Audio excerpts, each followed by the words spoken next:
analisis dan bagaimana kita mengutilisasi uh, data-data yang ada di kondisi. Oke, jadi series pertama ini kita akan diskusi terkait dengan alarm di vibration analysis itu. Nah, ini sebelumnya untuk bapak-bapak dan ibu yang sudah join di webinar series ini, silahkan yang belum mengisi polling. Nanti mungkin kita akan bahas di sini terkait dengan seperti apa sih sebagian besar gitu ya aplikasi implementasi alarm di tempat bapak atau ibu sekalian. Oke, baik, ini mungkin saya sebelum mulai ini masih ada beberapa yang sudah mengisi dan ada yang belum mengisi. Cuman saya review sekilas saja gitu ya terkait dengan polling ini sebelum kita mulai. Jadi memang oke. Nggak bisa harus end ya, baru nanti terakhir kita akan lihat ya hasil polling setelah webinar ini selesai seperti apa. Oke,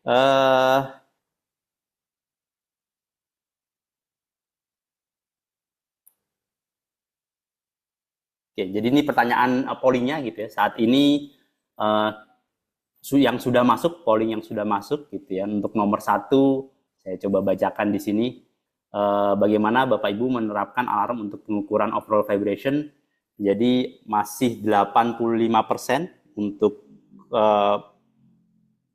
peserta yang mengisi gitu ya, 85% itu masih menggunakan alarm berdasarkan 10816 atau 20816 atau standar yang lain.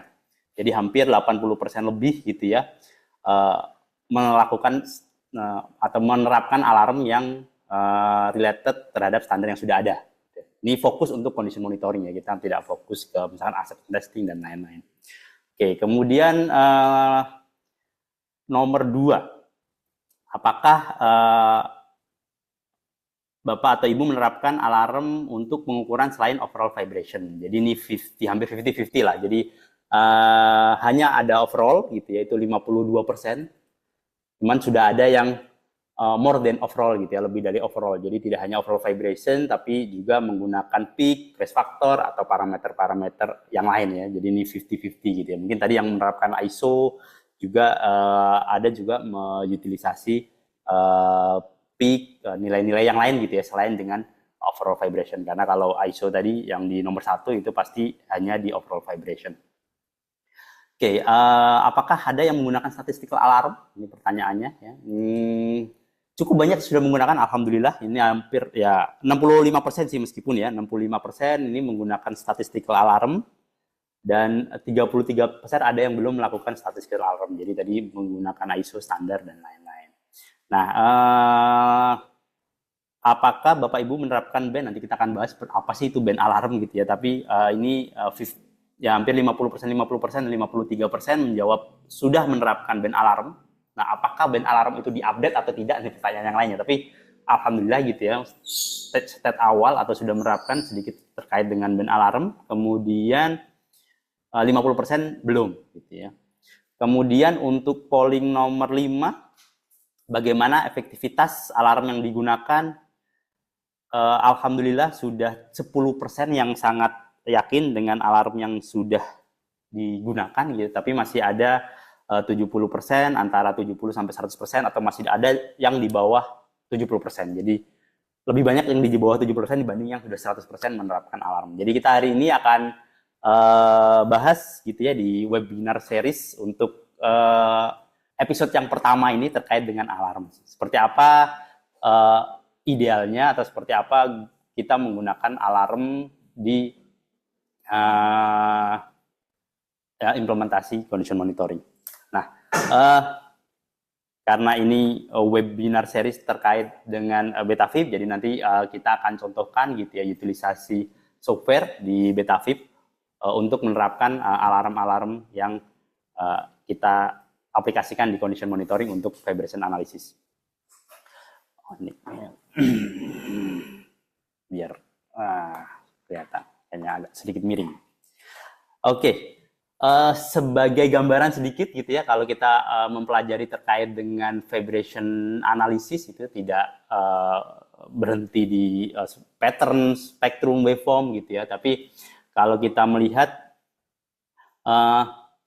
kalau kita lihat juga di materi-materi tentang vibration gitu ya, ini saya merangkum dari knowledge reference, terutama di sertifikasi untuk vibration, ada level 1, level 2, level 3 gitu ya. Dan di setiap sertifikasi pun kita akan membahas gitu ya terkait dengan bagaimana sih severity, alarm, dan seterusnya. Karena memang ini bagian yang tidak terpisahkan gitu ya dari pengukuran vibrasi. Dan tidak sesimpel, tadi banyak yang masih menggunakan juga standar ISO, ada juga yang sudah menggunakan historical data gitu ya. Tapi ternyata kalau kita pelajari ini di semua semua level gitu ya, kategori 1, kategori 2, kategori 3, dan itu membahas juga tentang value gitu ya, acceptance testing, nilainya seperti apa, reference standar nih terutama gitu ya, reference standar, kemudian ada fault severity gitu ya, bagusnya di severity gitu ya. Itu juga dibahas di level 2, kemudian kita bahas di level 3 gitu ya.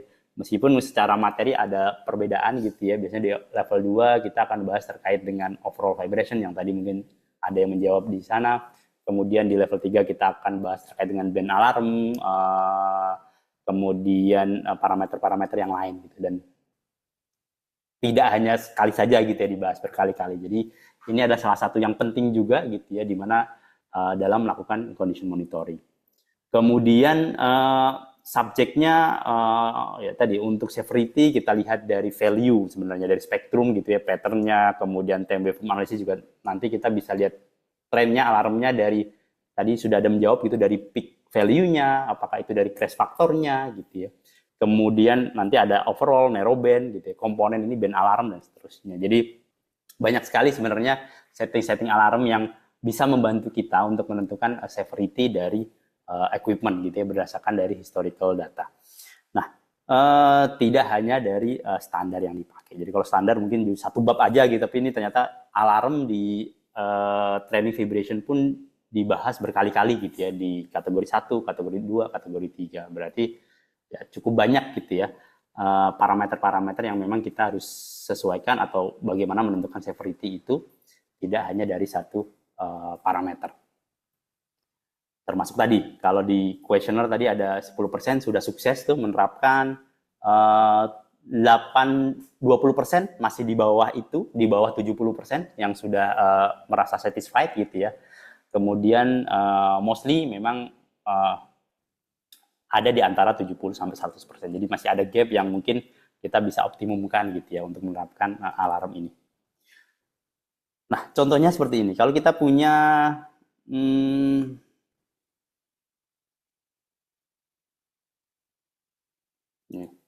satu month trending gitu. Nah, di mana kita akan menentukan alarm itu. Ini harus di-clearkan dulu ya.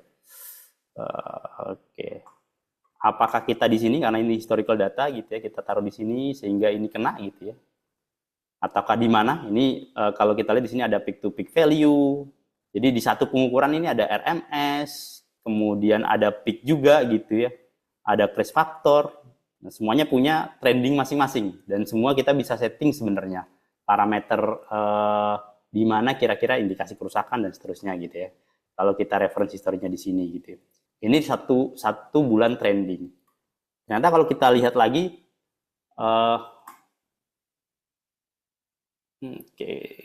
clear all.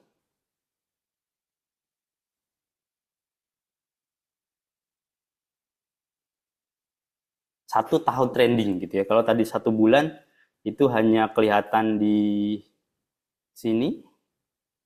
Ya di sini tadi misalnya kita taruh di sini. Sorry. Nah, kalau satu tahun ternyata sebelum-sebelumnya juga pernah trendingnya tinggi gitu ya. Jadi kalau kita lihat satu trending historical sebelumnya juga pernah naik dan seterusnya. Nah, seperti apa sih idealnya ini? Kalau kita mau lihat gitu ya, trennya seperti apa, referensinya kapan gitu ya, sebagai sebagai reference kalau kita ingin baseline. Nah, kita perlu tahu juga conditional dengan misalkan operational operating condition, operating context gitu ya dari equipment itu tersebut gitu ya. Jadi turun ini kenapa, kemudian dia posisi naik kapan, dan seterusnya.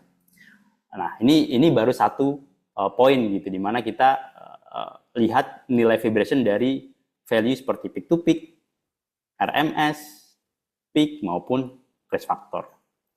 Belum lagi kalau kita mau menerapkan alarm di di pattern gitu ya, atau di spektrum. Itu tadi sudah ada pertanyaan, ada expertnya, ada juga yang sudah mengimplementasikan gitu ya. Apakah itu terupdate, diupdate rutin, atau baru sekali diaplikasikan di awal gitu, dan seterusnya. Jadi oke, ini contoh gitu ya, kalau kita punya referensi standar yang flat gitu, atau yang reference overall vibration gitu.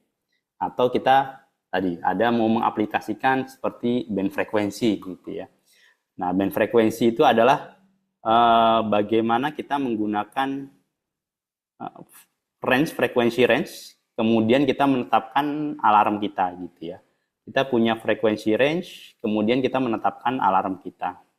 Kemudian secara hasil kita punya misalkan, oh ini range 1 masih hijau, range 2 masih hijau terhadap alarm gitu ya. Jadi kalau ini 20% di bawah alarm, kalau yang ini mungkin di band tertentu gitu ya, di band 4 dan seterusnya, nanti pasti akan ada detail parameternya. Oh ini ada detail parameter di sini ya, penjelasannya.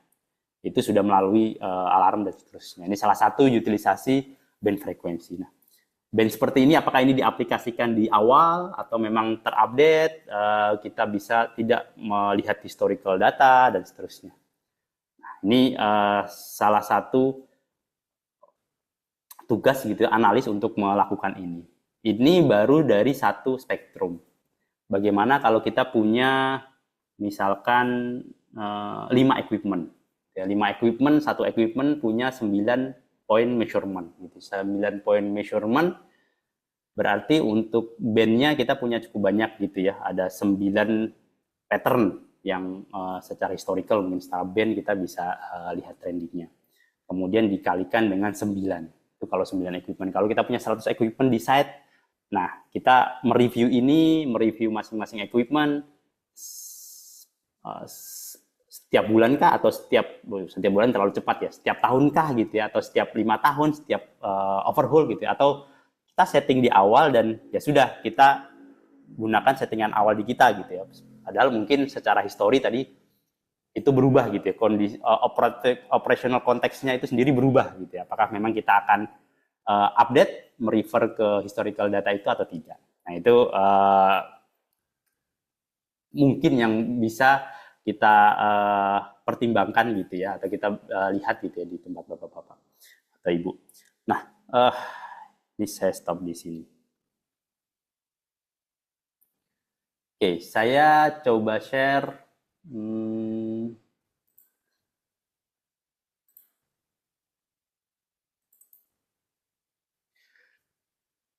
Oke, sudah terlihat ya. Nah, ini adalah salah satu implementasi vibration analysis software gitu ya, di mana bagaimana kita menggunakan alarm gitu ya, atau bagaimana kita mengutilisasi historical alarm dan mengimplementasikannya di equipment atau di condition monitoring vibration kita. Oh, ini harus di-clearkan dulu ya ternyata. Clear all drawing. Nah, ini kalau kita lihat Bapak-bapak, di sini ini ada machinery, jadi ada list equipment-nya. Oke, kita lihat di sini. Nah, list equipment ini cukup banyak ya. Kita punya 1, 2, 3, 4, 5, 10 lebih lah ya. Misalkan contohnya ini ada 10 lebih equipment. Wah, lebih nih, 20 lebih nih. Kemudian setiap equipment atau di sini detailnya gitu ya, equipmentnya cukup banyak, diesel fire, belt template dan seterusnya, ini contoh ya. Kemudian dia punya history data, ini ada 3 data yang masuk, 1, 2, 3 data di diesel fire gitu ya. Mouse-nya kelihatan ya, mouse di saya ini. Nah, kemudian di masing-masing diesel fire tadi sebenarnya punya trend gitu ya. Di sini point measurement-nya ada MOB, kemudian